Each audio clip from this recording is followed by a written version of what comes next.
There's been a lot of talk about Paulo Dybala and Lionel Messi over the last season.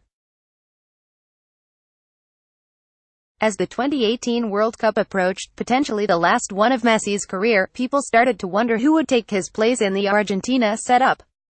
Dybala, whose game has many of the same characteristics as the world's greatest footballer, was put forward as a natural successor, especially after he scored 12 times in his first 8 competitive matches in the 2017-18 season.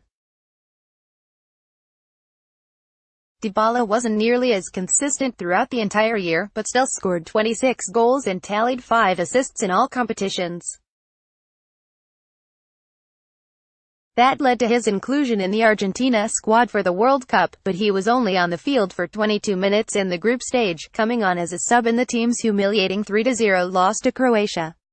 Yes, Messi is Messi, but Dybala's ability to change a game could be a major boon to the legend's quest for a World Cup title. So why hasn't he been on the field more? The answer lies in one of Dybala's biggest flaws, and easily the biggest of his coaches.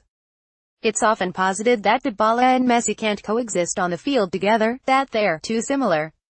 Barcelona are rumored to have passed on him as a replacement to Neymar last summer because the two were incompatible.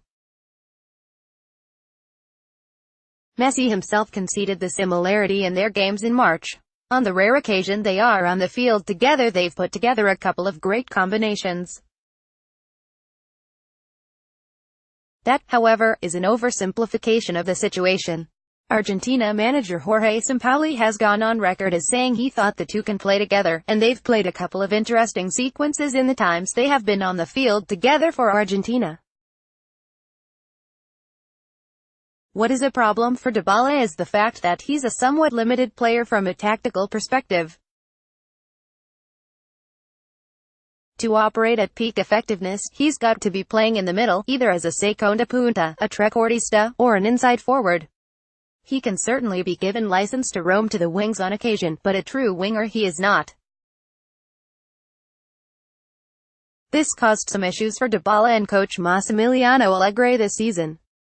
Allegri clearly intended to use a 4-2-3-1 formation at the beginning of this past season, but as the campaign progressed it became clear that a two-man midfield was leaving Juve severely undermanned in that area of the field.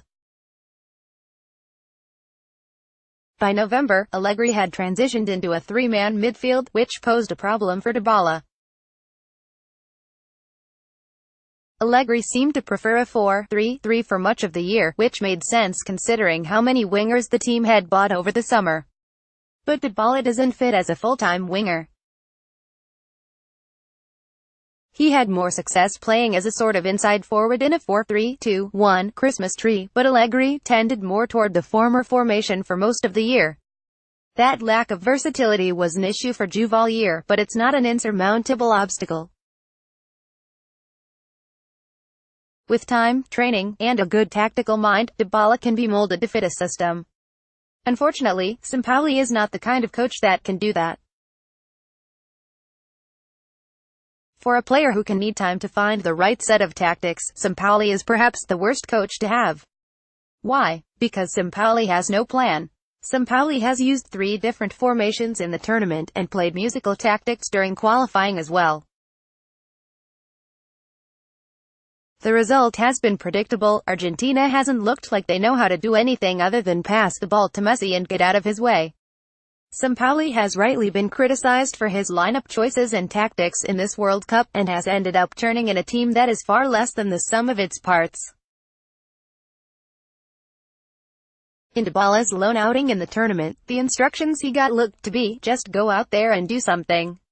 He nearly did in that game, cutting in from the right and unleashing that curler we've seen a bunch of times. But that's all he was really able to do. His Sampaoli simply threw players on willy-nilly hoping they would change the game. This isn't a situation to envy.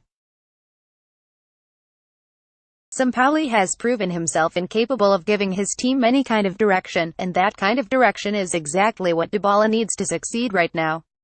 But with someone who is so tactically inept as Sampaoli, we won't see the best Dybala on the field, and it's unlikely that Sampaoli will try to shoehorn him into the lineup unless he simply has to throw everything against the wall to see if it sticks.